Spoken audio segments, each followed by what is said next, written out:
Founders of Alexandria. By Star Scribe. Part 5. Oliver. Chapter 4. Oliver had no weapons as he made his way into Alexandria. He slowed his ATV as he neared the square, not wanting to seem hostile. Being a doctor often conveyed protection, at least when dealing with an honorable enemy, but taking advantage of that protection required that you make yourself obvious. The enemy couldn't even be blamed if you didn't make it clear enough, and they mistook you for a combatant. So he wore the white jacket he had come in, smeared as it was with ash and smelling like charred flesh. It wasn't as though they'd had the time to wash it. There were ponies back in the city that might be in critical condition. That didn't mean he had come in completely unprepared.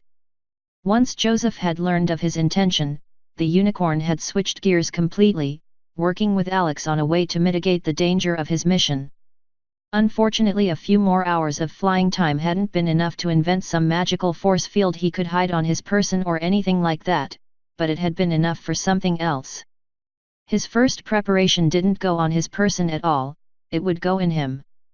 The invention was apparently used for locating HPI hardware even when it traveled vast distances or deep underground, a battery-powered radio beacon small enough he had literally swallowed it. Along with a few drugs he had taken to alter his digestion briefly, that would mean at least 2 days when the others would be able to find him, no matter where the hostile ponies took him. The second device was a little more mundane, an audio bug he would conceal in the many crevices of his surgery kit. It didn't have the greatest range, but Joseph had explained that he had put a repeater in the ATV, which would use the technical magic he neither understood nor cared about. For Oliver wasn't terribly concerned with anything other than helping ponies in need. Only when that was done would he be able to consider the ponies of this cult, and judge their cause. After Joseph had given him everything, the others had said their goodbyes. Mariah called him a fucking idiot, while Alex just gave him a hug and a strange promise. "It won't get you the way it got them," she had whispered into his ear. "You're one of mine.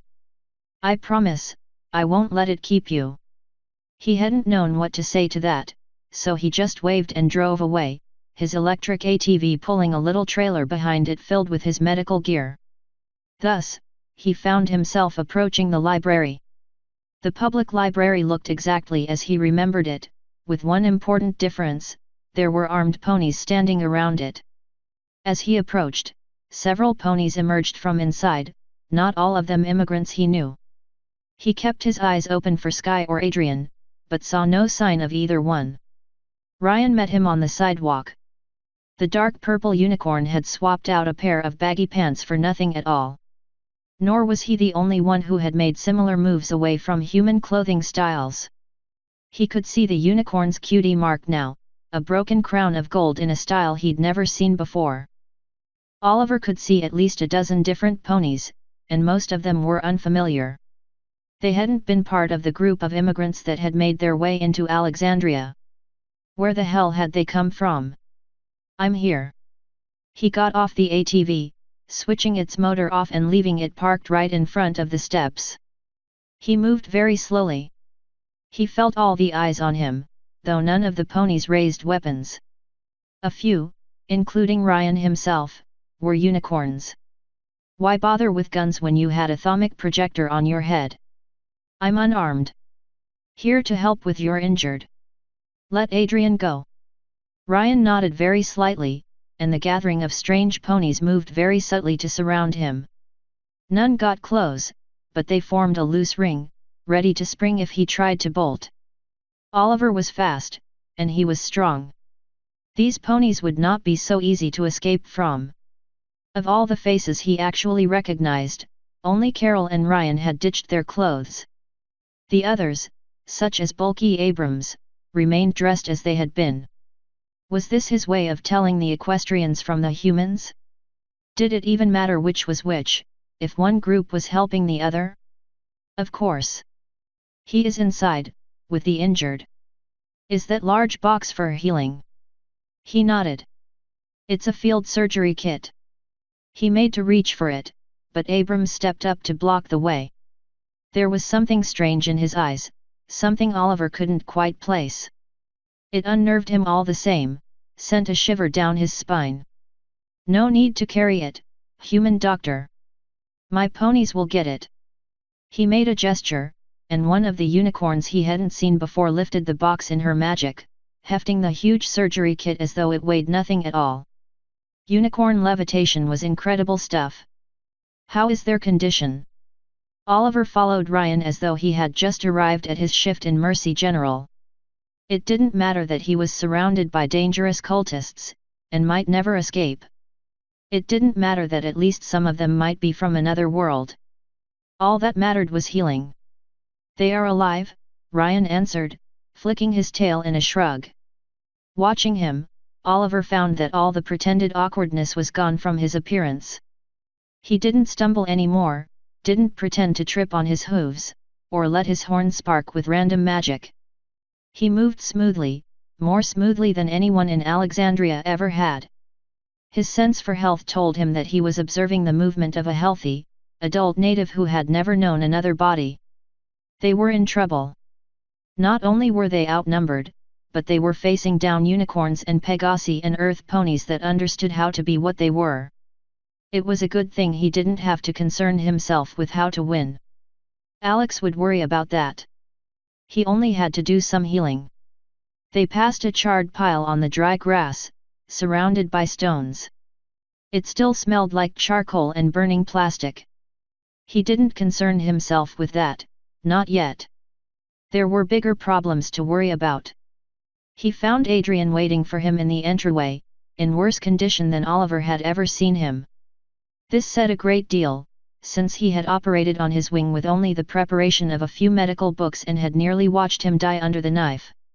Adrian had sweat on his brow, and shook on his hooves as though he were terrified of something that Oliver himself couldn't see. His heart pounded in his chest. Yet there was no sign of physical distress on him, apart from a few bruises and some feathers out of place. Nothing to explain the look of horror on his face. Oliver realized with another wave of icy chill to his soul that he recognized that look. It was the same one all these ponies wore, though for most of them it never left their eyes. There we are. Ryan stopped, and Oliver stopped beside him. We're here. Your friend is safe, just like I promised. He turned. Adrian, you are free to go. The Pegasus looked up towards Ryan, shaking the whole way. It seemed as though he was fighting every part of it, and losing all the while. He shook, and Oliver feared he might bite through his tongue from the violence of it. Eventually his body steadied, enough that Oliver could make out halting words. I do not want to leave. I would rather stay with you. I would rather serve.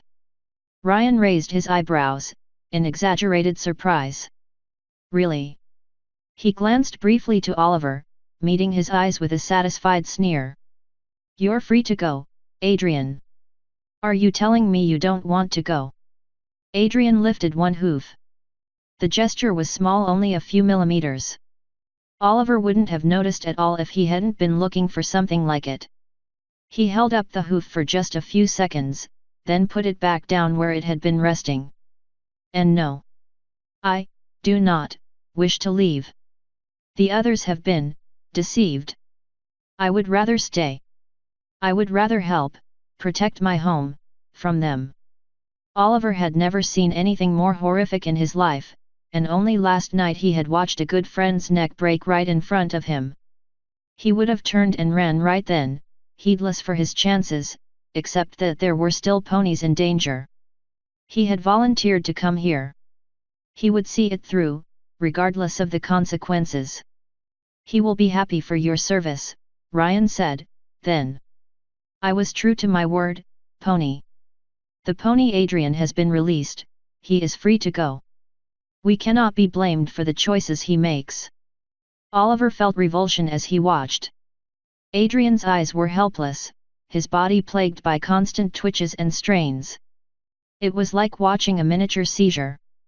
He knew what it must be, the poor Pegasus was prisoner of his own mind. Could the others be as well? Oliver's mission changed then, even though he made no sign of it. He had come to treat injured ponies, and that he would do, assuming they even existed. Yet beyond that, there was a far greater sickness to cure. These ponies had an infection of the soul, one he felt no less clearly than the injuries he had seen Alex acquire on the way to Philadelphia. He had been helpless to treat her mortal wounds, though he had not needed to. Somehow he doubted Adrian or any of the others would overcome this strange domination on their own. Would he be next? If the process made a pony shaky and unsteady as it had made Adrian, he couldn't possibly be expected to accomplish anything medical once it happened. That could mean only one thing: he had time. He would probably have until he finished doctoring before they tried it. That meant he had to come up with a cure before they did. Could he? Oliver knew little of magic and nothing of what it could do to twist a pony's mind. How could he possibly cure an illness he had never before even observed? Just because he never had didn't mean he wouldn't try. It was his sacred oath. It was his cutie mark. "You've done something to him," he said, slightly louder than he needed to. Not because he really thought confronting Ryan would do him any good, so much as because he wanted the others to hear. "He's shaking all over. He's struggling. Adrian doesn't want to stay. Release him." Ryan shook his head. "I have been true to my word, Doctor. Now will you be true to yours?" Oliver frowned, then nodded. He glanced sympathetically towards Adrian one last time, then turned away. "Take me to them then. These injured ponies." Ryan led the way through the library. Oliver tried to take everything in as he walked. There was something different about the place, though it was hard to say exactly what that something might be. Only when they reached the children's section did he realize what it was. All the equestrian books that had been there, the red-covered read first section, were gone. Their shelves and piles were deserted. There were no other equestrian books, the rest were all kept in Alex's enchanted saddlebags. All the tablets and Kindles holding the digital copies of the books they had managed to copy were gone too. He didn't comment on this, though, not as he was led to a pair of cots and a pair of ponies resting on them. They didn't look familiar, their faces strange to him. Nor did they look good. One, a cream-colored Pegasus mare with an upside-down umbrella for a cutie mark, the other a large earth pony stallion with a white and brown coat and a hammer mark. They had been bandaged badly. "Your colt doesn't have a doctor." Of the crowd of ponies that had been with him, only Ryan and Abrams and the unicorn mare he had never seen before remained. Abrams carried a large rifle, and seemed the only one armed near him. He looked ready to use the gun at a moment's notice. "Our colt," he practically spat the word. "Had one until 5 months ago. She was killed by a human machine, intentionally. We have others, but none are close enough to help now." He gestured towards them. "Heal them. If either of them dies, so will Adrian. If they both die, so do you." Ryan turned away. The unicorn set his medical supplies down at his hooves and made to follow. "Stay with him, Sister Lightspinner. He may need your help." His eyes met Oliver's again. "I will be back for your report at nightfall. It would be best for all of us if you have finished by then." He left. Oliver's guards moved to surround him, even as he went through the motions of opening his tools, sterilizing his hooves and preparing to work.